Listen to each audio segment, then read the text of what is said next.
Después de 11 años, el Inter logró romper la hegemonía que tenía la Juventus de Turín en Italia, ganando finalmente el Scudetto, ganando la Serie A italiana. Vamos a analizar en el día de hoy, en este video, cuáles son las claves de este Inter campeón, el papel de los jugadores y por supuesto el papel de Antonio Conte, remontando una temporada que a priori parecía muy complicada. Arrancamos. Bueno, muy buenas a todos, hola, ¿cómo están? Vamos a analizar en este video el papel del Inter en Italia, el papel del Inter en la Serie A, ganándola después de, como ya dije en la introducción, 11 años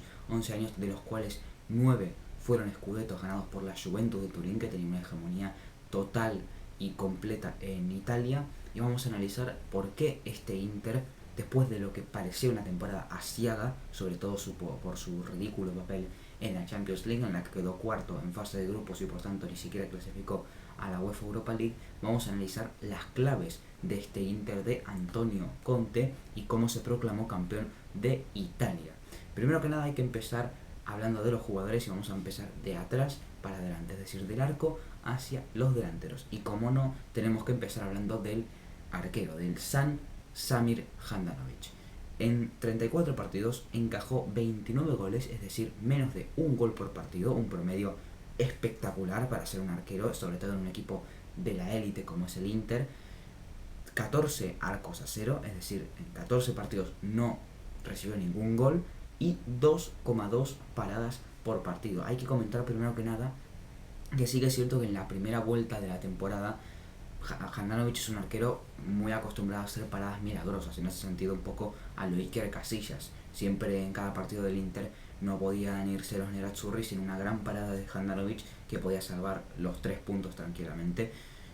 Y bueno, y esto es algo que en la primera vuelta no había aparecido demasiado. Sin embargo, en la segunda, cuando el Inter empezó a mejorar cada vez más y más y más,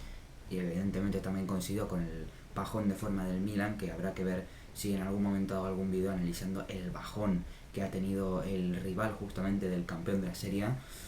Al final Handanovic empezó a aparecer y nos recordó ese Handanovic que tanto habíamos admirado de temporadas pasadas, que había sido totalmente determinante para el actual equipo de Antonio Conte, en su momento también dirigido por Luciano Spalletti. Hay que decir que Handanovic ha sido muy clave esta segunda vuelta de temporada para que el Inter se ponga líder, para que domine con mano de hierro en cada uno de sus partidos. Ha tenido una regularidad tremenda, pero eso luego vamos a hablar un poco más. Pasando ahora a la línea de centrales, tenemos evidentemente a los artífices de un gran bloque defensivo, un gran bloque medio defensivo, que luego vamos a analizar el esquema de Antonio Conte. Y tenemos la línea de 3 centrales conformada por Alessandro Bastoni como central zurdo, Stefan de Vrij como central diestro y Milan Skriniar como central diestro. En realidad Skriniar es diestro y de Vrij por el centro. Vamos a empezar hablando de Alessandro Bastoni. 30 partidos jugados, 14 arcos a cero, 2,2 despejes. En el caso de Vrij, 31 partidos, 11 arcos a cero, 2,9 despejes.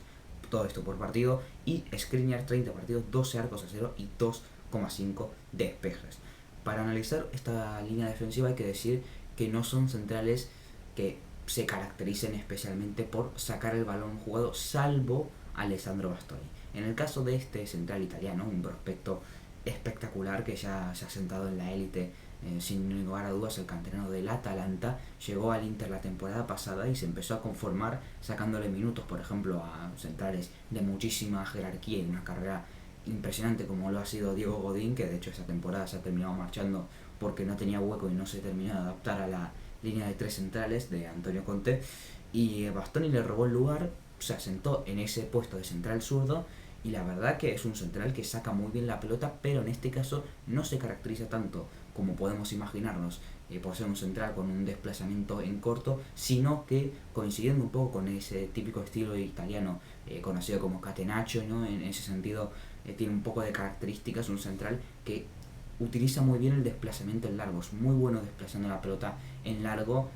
Se podría decir que mandando pelotazos, aunque no es en ese sentido tan preciso, pero sí que es cierto que Bastoni rechaza muy bien la pelota, la despeja muy bien, hay que decirlo, como los tres realmente se destacan mucho por despejar muy bien la pelota y sobre todo por ser muy contundentes a nivel defensivo. En ese sentido hay que hablar de Milan Skriniar, y es que el eslovaco la temporada pasada se estaba rumoreando que se iba a marchar, no estaba contando con muchos minutos, pero esta temporada se ha terminado afianzando en el 11 de Antonio Conte y ha sido totalmente clave en los últimos partidos de temporada, al igual que en la primera vuelta, que tampoco lo había hecho nada mal, pero en la segunda se mostró una mejoría muy importante. Y en el caso de Stefan de Vrij, creo que de los tres es el que más nivel tiene, pero a su vez es el que menos potencial tiene en el futuro, porque creo que Stefan de Vrij ya ha llegado a su máximo nivel. En la Lazio había destacado una barbaridad en su momento, luego lo ficha el Inter y lleva 2 temporadas seguidas, sobre todo, aunque hace 3 temporadas no lo hizo mal tampoco, pero estas últimas 2 temporadas lo está haciendo de maravilla y ha sido el líder de esta línea defensiva del Inter de Milán de Antonio Conte. Pasando justamente a seguir analizando estos centrales, tenemos que hablar de los mapas de calor en los que se evidencian efectivamente, como están viendo, justamente sus roles, ¿no? Bastoni como central zurdo, De Vrij se posiciona en el puesto de central por el medio y Milan Skriniar por derecha, como están viendo en los mapas de calor en los que se evidencian por qué zonas pasan. Y es verdad que no son centrales fijos, porque sí que es cierto que progresan en ciertos momentos, hacen un poco ese rol de central lateral en algunos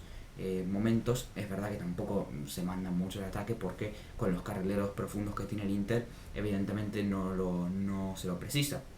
pero siento que muchos equipos europeos están usando esa táctica, esa línea de 3 con centrales laterales en este sentido, que pueden progresar, aunque sí que es cierto que si los carrileros son muy profundos, como es en el caso del Inter, no se los necesita tanto para progresar. Y vamos ahora a pasar al siguiente apartado en el que tenemos que hablar de los centrocampistas. Vamos a hablar de 2 centrocampistas, no del tercero, que es el interior izquierdo, que es cierto que ha rotado mucho entre Arturo Vidal, Christian Eriksen, incluso Roberto Gagliardini o Brozovic jugando de interior y Gagliardini de pivote. En fin, creo que hay que hablar de 2 figuras que han sido muy importantes y muy regulares en esta temporada en el Inter, y son Marcelo Brozovic, justamente que lo mencionaba antes, y Nicolò Varela.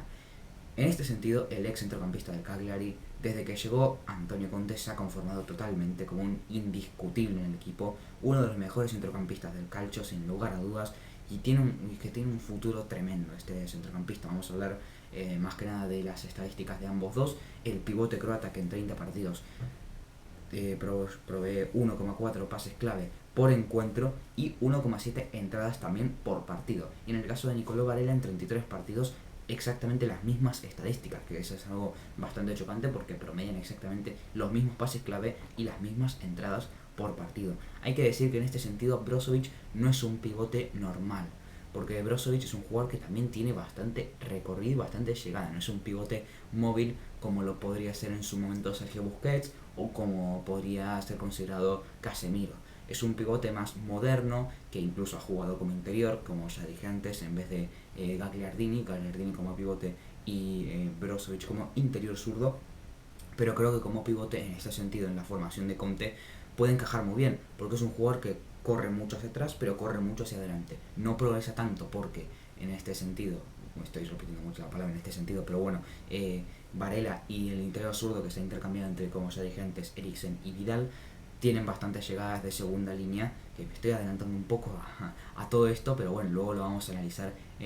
más detalladamente. Y Brozovic es un jugador que, como ya estarán viendo en este mapa de calor, cubre muchísimo campo. Están viendo justamente mucho de su recorrido en campo propio, pero también en campo contrario, que progresa, como ya estaban viendo. Y Varela es un jugador que juega como interior diestro y que, si Hakimi progresa mucho, Hakimi, figura de la cual vamos a hablar ahora mismo, se posiciona como carrilero, aunque sí que es cierto que manteniéndose incluso como volante, como interior, en fin, es un jugador muy polivalente que es un box to box de manual, que defiende muy bien, ataca muy bien, llega muy bien desde segunda línea y en general es un centrocampista muy completo y que sobre todo es muy joven. Como ya dije antes, vamos a hablar ahora de Achraf Hakimi, fichaje que llegó en este mercado de verano a principio de temporada, que en esta temporada en 33 partidos, 6 goles y 7 asistencias, siendo su primera temporada en el Inter de Milán y su primera temporada como jugador permanente en un equipo, porque la temporada pasada como carrilero en el Borussia Dortmund lo ha hecho muy bien, había hecho un temporadón con el equipo de Lucien Favre, pero esta temporada tenía que demostrar un poco más porque al final no estaba cedido y ha tenido un impacto muy positivo, porque al final el Inter ha centrado prácticamente todo su ataque, o la mayor parte de su ataque, por banda derecha, en la que formaba triangulaciones espectaculares con Varela, Hakimi y uno de los que vamos a hablar más tarde, que ha sido el hombre clave esta temporada, como es Romelu Lukaku. En este sentido creo que Hakimi ha tenido suerte, evidentemente, pero aún así ha hecho una gran temporada, la está haciendo una gran temporada, y como estamos viendo, evidentemente es un jugador de banda derecha, arranca un poco por detrás, pero luego progresa y se profundiza muchísimo su ataque, incluso llegando a cortar hacia adentro, porque ahora vamos a permitir que el movimiento de los dos delanteros, los cuales son evidentemente Lautaro Martínez y Romelu Lukaku, se lo permiten. Son dos jugadores que evidentemente a nivel goleador han sido totalmente claves, han formado una de las mejores duplas de la temporada y en general del fútbol desde que llegó Lukaku al Inter, y de hecho desde que Mauro Icardi se fue al Paris Saint-Germain, que le dejó su puesto a Lautaro. Lautaro se afianzó evidentemente, pero bueno, ahora voy a entrar en mi valoración personal de esta dupla cuando veamos las estadísticas justamente de la misma. Romelu Lukaku con 33 partidos, 21 goles y 10 asistencias, y Lautaro Martínez en 34 partidos, 15 goles y 5 asistencias. Vemos evidentemente que las cifras de Lukaku son mayores a las de Lautaro. Ahora vamos a hablar, como ya dije, de lo que yo pienso de esta dupla y quién creo que es el mejor. Que bueno, eso ya creo que está bastante claro, pero quiero dar mi opinión sobre esto. Vemos ahora el mapa de calor y como vemos no son delanteros en sí fijos, como podría ser un delantero común y corriente, o como se los conoce a los delanteros desde el punto de vista del fútbol antiguo, ¿no? Que eran rematadores fijos y que solo estaban en el área. En este caso, Lukaku y Lautaro se mueven mucho,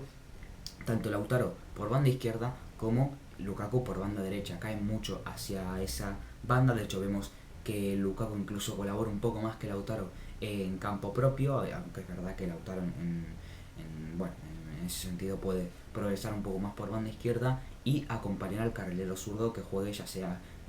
Perisic, Young, etcétera. Pero en ese sentido creo que son dos delanteros bastante móviles y que generan muchos juegos alrededor, sobre todo Romelu Lukaku. Entrando a mi valoración de esta dupla, creo que el Lukaku es el mejor de los dos, creo que es el que causa y potencia mucho a Lautaro, porque al final creo que el argentino es un ariete muy bueno, evidentemente tiene condiciones muy buenas, es muy joven además,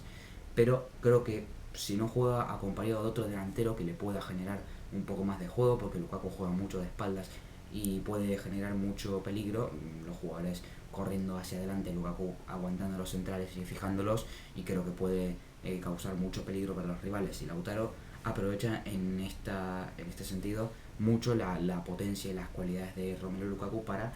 poder atacar más al espacio y poder marcar, porque sí que es verdad que tiene un instinto goleador muy bueno y que a esta edad le puede hacer muy bien para su carrera y determinarlo como uno de los mejores atacantes de la próxima década. Y vamos a hablar ahora más de estadísticas, y es que el Inter ha marcado esta temporada 74 goles, esta dupla 36 goles entre los dos, pero son los goles marcados. En cuanto a goles generados, han generado un total de 51 goles entre sumar los goles que marcaron más las asistencias que proveyeron. Son una dupla que se complementa muy bien, y evidentemente la mayor parte de estos goles han sido generados entre sí, y ha sido un pase de Lukaku para Lautaro o Lautaro para Lukaku en la mayoría de ocasiones. El Inter ha marcado 74 goles, esta dupla ha marcado 51 y por tanto ha generado un 68,9% de los goles totales marcados por el equipo nerazzurro. Vemos ahí la determinación y en fin, y la dependencia de esta dupla, que Lukaku sobre todo ha sido más regular que Lautaro, que en ese sentido es un poco irregular en algunos momentos de la temporada, pero Lukaku lo ha solventado y ha jugado muy bien. Es un delantero que realmente es uno de los mejores delanteros del mundo, y esto no tengo ninguna duda. Y ahora vamos a pasar a el esquema de Antonio Conte y vamos a analizar el papel que ha tenido este entrenador en esta segunda vuelta y en esta remontada de temporada que ha tenido el conjunto nerazzurro. Vamos. Bueno, y vamos a cerrar este video hablando del sistema de Antonio Conte. Primero que nada vamos a dar 3 claves y luego vamos a ver el equipo que ha jugado mayoritariamente en esta temporada. Como primera clave hay que decir que son 3-5-2, con delanteros muy móviles, interiores llegando desde segunda línea y carrileros profundos. En este sentido, Lukaku y Lautaro se abren un poco hacia las bandas, en donde pueden llegar dejando ese espacio los interiores desde segunda línea, que es llegar por detrás de los delanteros o por detrás de los puntas, y los carrileros que progresan muchísimo por bandas, como son Hakimi, y luego vamos a ver entre Perisic, Ashley Young, Kolarov, Mateo Darmian, que ha terminado jugando estos últimos partidos en la temporada, pero creo que se puede considerar más a Perisic como el titular y el que yo creo que es el que ha mostrado mayor nivel durante esta temporada. Luego tenemos que hablar del estilo de juego, que es un estilo de juego entre muchas variables, un estilo de juego un poco gris en el sentido de que no entra categóricamente en ninguna categoría justamente, pero sí que es cierto que se lo puede catalogar más como un estilo de juego directo, no tanto de posesión, porque como ya expliqué antes, no es un equipo que tenga jugadores preparados para tener la pelota todo el tiempo, como puede ser el caso de un Manchester City o de un Fútbol Club Barcelona, pero en este caso es un estilo de juego directo, transiciones muy rápidas, no tan complicadas, es verdad, no son transiciones que busquen un cambio de frente del carrilero zurdo al carrilero diestro, de jugar la pelota hacia atrás, no, son transiciones muy rápidas y muy fáciles de hacer si se tienen los jugadores indicados. En este caso en el Inter hay jugadores con mucha calidad, jugadores que tienen un desplazamiento largo muy bueno, no solo Bastoni como Saigentes, sino Varela, Brozovic, incluso Perisic y Hakimi tienen una buena capacidad para centrar. Por tanto creo que en ese apartado el Inter va bastante bien. Y como última clave tenemos que mencionar un bloque defensivo medio, no bajo ni alto, sino medio, que no se repliega todo el tiempo, y presión adelantada. En este sentido hay que explicar a lo que me refiero con esta presión adelantada. El Inter, cuando va a recuperar la pelota, cuando va a presionar al rival, una vez que llega a su campo, presiona todo en el centro. Van los centrales, van el pivote, van los interiores a presionar todos hacia el centro del campo. Esto puede dejar muy expuesta a posibles contragolpes, que de hecho le han marcado varios goles al Inter así esta temporada por presionar demasiado alto. Pero la superioridad defensiva que puede tener el Inter yendo a presionar al centro del campo es espectacular, porque tiene a Bastoni, a De Vrij, a Skriniar, a Brozovic, a Varela y a Eriksen o Vidal, que son muy buenos presionando también. En fin, creo que muestra una superioridad bastante grande, incluso Perisic y Hakimi trabajando bastante en transiciones ofensivas por parte del rival del equipo nerazzurri, y creo que en ese apartado del Inter también va bastante bien, y que Conte ha igualado muy bien las fuerzas de los distintos equipos del calcio que le han intentado hacer daño en transiciones ofensivas, y que el Inter ha podido parar con relativa suficiencia y con éxito, aunque sí que es verdad que se le han atragantado algunos partidos, que ha perdido puntos, pero yo creo que a partir de la segunda vuelta ha mejorado mucho, ha encontrado una regularidad impresionante, y que es de elogiar el trabajo de Antonio Conte. Y ahora vamos a seguir detallando el sistema, pero en este caso con los 11 jugadores que ha usado más el Inter de Milán. Tenemos en el arco, como os dije, Handanovic, Skriniar, De Vrij y Bastoni en la línea de 3, Hakimi y Perisic como carrileros, Brozovic como pivote, Eriksen y Varela como interiores, tanto el danés como interior zurdo y el italiano como interior diestro, y como delanteros centros, aunque ya como dije antes no son referencias fijas sino delanteros móviles, tenemos a Lautaro Martínez y Romelu Lukaku. Como pueden ver, están las flechas que indican el movimiento, mucha movilidad en este esquema, no es un esquema tan fijo, pero tampoco es tan móvil como otros, evidentemente, como a todos se les viene a la cabeza el esquema del City, porque es un esquema muy móvil, que en este caso el Inter no tiene tanta movilidad, pero que tiene sus recursos, y estos recursos han terminado ganando un calcio, una Serie A en la que sí que es verdad que la Juventus ha estado mal, ha hecho una temporada mediocre, el Milan estaba líder y se ha caído de una forma tremenda en esta segunda vuelta, y el Inter ha aprovechado todas estas cuestiones, más una mejora defensiva impresionante desde el arco también, el centro del campo que ha sido totalmente impresionante esta temporada, los carrileros muy profundos y los delanteros que se han hartado de marcar goles esta temporada, consiguiendo así el primer Scudetto del Inter en esta nueva década, y después de 11 años sin ganarlo, cuando lo hicieron con José Mourinho en aquella temporada tan exitosa del triplete. En fin, acá termina un poco el video, dale like si te gustó, compartirlo con tus amigos para más videos así, y nos vemos en el próximo video. Adiós, chao.